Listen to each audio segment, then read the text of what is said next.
এক ভাই এখানে প্রশ্ন করেছে যে তিনি অনেক দিন যাবৎ চাকরি খুঁজছেন, রোজগারের জন্য বিভিন্ন জায়গায় চেষ্টা করছেন, কিন্তু কোনোভাবে তার এই সমস্যার সমাধান হচ্ছে না। এর জন্য কি কোনো ওজিফা আছে? জি আছে। সর্বপ্রথম আল্লাহর দরবারে দোয়া করছি যে সমস্ত ভাইয়েরা বেকার, কাজ খুঁজছে কিন্তু কোন ধরনের রোজগারের ব্যবস্থা করতে পারছে না, তাদের জন্য দোয়া করি আল্লাহ যেন সবাইকে হালাল রুজি রোজগারের ব্যবস্থা করে দেন। 3টি স্টেপে আপনার এই ওজিফা পড়তে হবে। 1 নম্বর হলো যাতে আপনার কোন একটা জায়গায় রোজগারের ব্যবস্থা হয় কিংবা আপনার চাকরি হয়।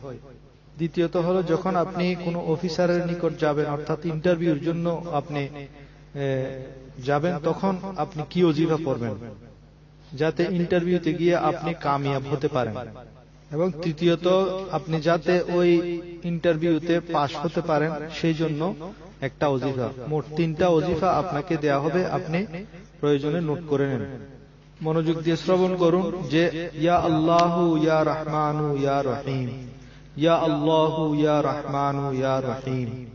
আপনার যে কোনো ধরনের হাজত হোক বা প্রয়োজন হোক, আসরের নামাজের পর কিবলামুখী হয়ে বসে পড়ুন এবং এই তাসবিহগুলো পড়তে থাকুন, অর্থাৎ ইয়া আল্লাহু ইয়া রহমানু ইয়া রহিম, ইয়া আল্লাহু ইয়া রহমানু ইয়া রহিম।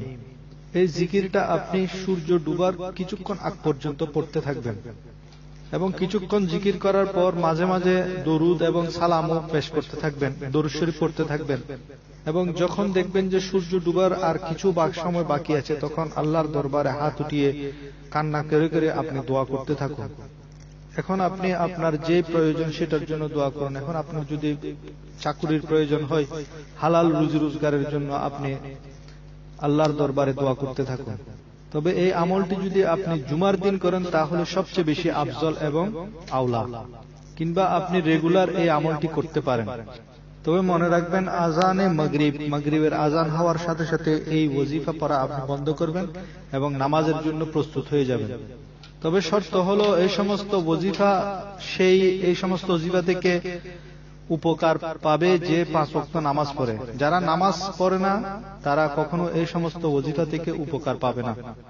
সুতরাং 5 ওয়াক্ত নামাজ ঠিকমতো আদায় করবেন এবং নামাজের পরেও দোয়া করবেন এবং বিশেষ করে এই ওজিফাও পাঠ করবেন। এই ওজিফাটি পড়তে থাকুন, ইনশাআল্লাহ তাআলা আপনার হালাল রিজিক বা চাকরি মিলে যাবে। এবার দ্বিতীয় স্টেপ হলো যখনই আপনাকে কোনো ইন্টারভিউতে ডাকা হবে, কল করা হবে, তখন আপনি যাওয়ার সময় যখন প্রস্তুত হবেন তখন ইয়া আজিজু ইয়া আজিজু ইয়া আজিজু এরকম 41 বার পাঠ করবেন। আগে এবং পরে দরুদ শরীফ পাঠ করবেন। এই তাসবিহটা পাঠ করে 41 বার পাঠ করে আপনি রওনা হবেন। হাকিম এবং অফিসারের কাছে এই তাসবিহগুলা 41 বার পড়ে গেলে, যে কোনো মকসদে গেলে তা যদি জায়েজ মকসদ হয় তাহলে হাকিম এবং অফিসার আপনার ওই মকসদ পুরা করার জন্য রাজি হবে।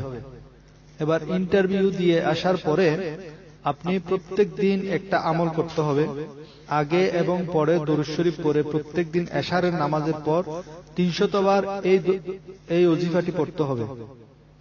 ওই তাসবিহটা হলো আল মালিকুল কুদ্দুস, আল মালিকুল কুদ্দুস, আল মালিকুল কুদ্দুস।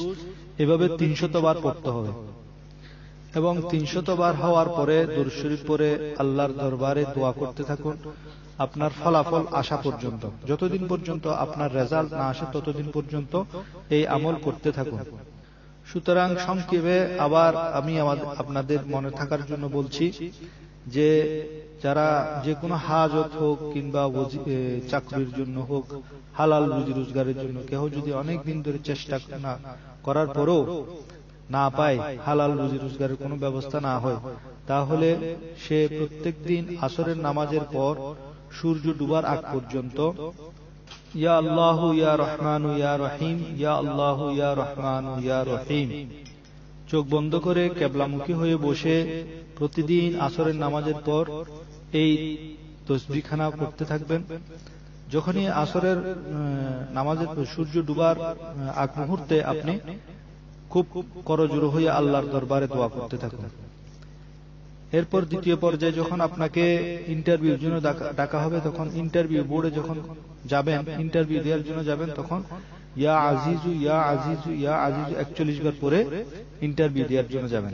ইন্টারভিউ দিয়ে আসার পর যতদিন আপনার রেজাল্ট না আসবে ততদিন পর্যন্ত এশারের নামাজের পরে আপনি